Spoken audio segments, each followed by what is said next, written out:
Bapatla engineering కళాశాలలోని ఓట్ల లెక్కింపు కేంద్రాలు స్ట్రాంగ్ రూములను జిల్లా ఎన్నికల అధికారి రంజిత్ పాషా, జిల్లా ఎస్పీ వకుల్ జిందాల్, జిల్లా సంయుక్త కలెక్టర్ సిహెచ్ శ్రీధర్ కలిసి పరిశీలించారు. జిల్లాలోని 6 నియోజకవర్గాలకు చెందిన స్ట్రాంగ్ రూముల భద్రత, కౌంటింగ్ కేంద్రాల ఏర్పాట్లను పరిశీలించారు. సీసీ కెమెరాల పనితీరును ఆయన అడిగి తెలుసుకున్నారు. అధికారులు, పోటీలో ఉండే అభ్యర్థులు, వారి ఏజెంట్లు లోపలికి వెళ్లే మార్గాలకు సూచక బోర్డులు స్పష్టంగా ఉండేలా ఏర్పాటు చేయాలని అధికారులను ఆదేశించారు. ఈసీఐ మార్గదర్శకాల మేరకు ఓట్ల లెక్కింపు కేంద్రాలు సంసిద్ధం చేస్తామని జిల్లా ఎన్నికల అధికారి రంజిత్ బాషా తెలిపారు. ఈ నెల 4వ తేదీన ఓట్ల లెక్కింపు ప్రక్రియ జరగనున్నందున పటిష్టమైన బందోబస్తు ఏర్పాటు చేస్తామన్నారు. బాపట్ల ఇంజనీరింగ్ కళాశాలలో 14 ఓట్ల లెక్కింపు కేంద్రాలు ఉండగా 12 కేంద్రాలలో ఈవీఎం యంత్రాలు, మిగిలిన 2 కేంద్రాలలో పోస్టల్ బ్యాలెట్ ఓట్లు లెక్కిస్తామన్నారు.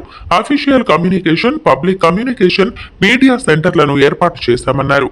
కళాశాల ప్రవేశ ద్వారం నుంచి 100 మీటర్ల లోపు వాహనాలకు అనుమతి లేనందున అందరూ నడిచి రావాల్సి ఉంటుందన్నారు.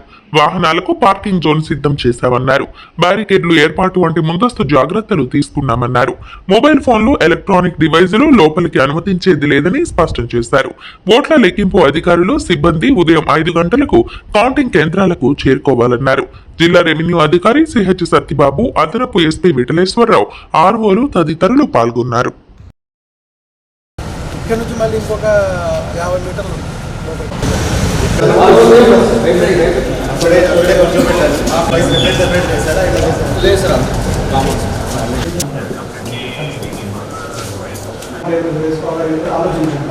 ఆలోచించి చేయండి.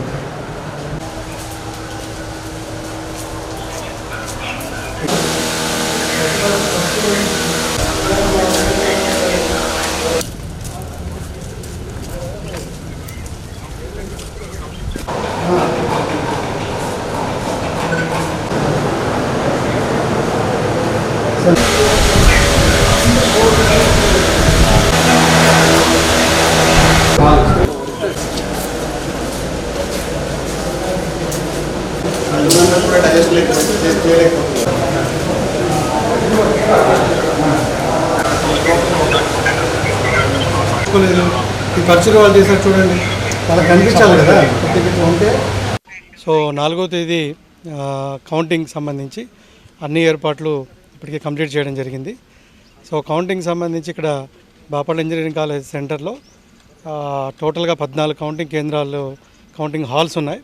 ఈ 14 కౌంటింగ్ హాల్స్లో 12 చోట్ల ఈవీఎం కౌంటింగ్, 2 హాల్స్లో పోస్టల్ బ్యాలెట్ కౌంటింగ్ జరుగుతుంది.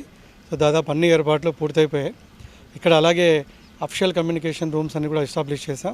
అలాగే పబ్లిక్ కమ్యూనికేషన్ రూమ్ కూడా ఏర్పాటు చేసాం. మీడియా సెంటర్ కూడా ఏర్పాటు చేయడం జరిగింది. సో వీటితో పాటు అన్ని ప్రికాషన్ తీసుకున్నాం. పర్ఫెక్ట్గా బ్యారికేడింగ్ అంతా కంప్లీట్ చేసాం. సో కౌంటింగ్ ఏజెంట్స్కి విజ్ఞప్తి ఏంటంటే 100 మీటర్ల తర్వాత అక్కడ నుంచి ఓన్లీ పెడెస్ట్రియన్ జోన్ ఉంటుంది. 100 మీటర్ల నుంచి వాళ్ళు నడుచుకుంటూ కౌంటింగ్ సెంటర్కి రావాల్సి ఉంటుంది. సో పార్కింగ్ ఏరియాస్ అన్ని డిజిగ్నేట్ చేయడం జరిగింది. సో మొబైల్ ఫోన్స్, ఎటువంటి ఎలక్ట్రానిక్ డివైస్ ఏవి కూడా ఇక్కడికి అలో చేయరు. సో దయచేసి అవి ఏదైనా ఉంటే బయటే వదిలేసి రావాల్సి ఉంటుంది. సో అలాగే కౌంటింగ్ స్టాఫ్ అందరూ కూడా ఉదయం 5 గంటలకు ఇక్కడ చేరుకోవాలి. సో వాళ్ళ కౌంటింగ్ హాల్స్ చూసుకొని ఇక్కడ వాళ్ళందరూ కూడా అందుబాటులో ఉండాలి. 5 o'clock లోపు ఇక్కడ ఉండాల్సిందిగా కోరుచున్నాం. సో మిగతా అన్ని ఏర్పాట్లు పరిచయం జరిగింది. అలాగే పక్కాగా బందోబస్తు ప్లాన్ కూడా